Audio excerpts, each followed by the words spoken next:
पाखई आसुछि रामनवमी।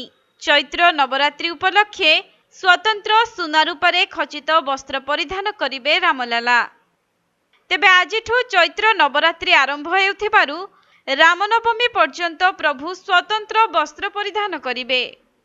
एथिपाई खदी वस्त्र रे रामललांको जे वस्त्र पिंधा जिवो सेथिरे सुना और रूपा खड़ी प्रिंट करा जाइछि। 9 दिन धरी विभिन्न रंगर वस्त्र परिधान करिवे रामलला। एप्रिल 17 रे रामनवमी थिबारु अयोध्या श्रीराम मंदिर रे व्यापक प्रस्तुति चलिछि।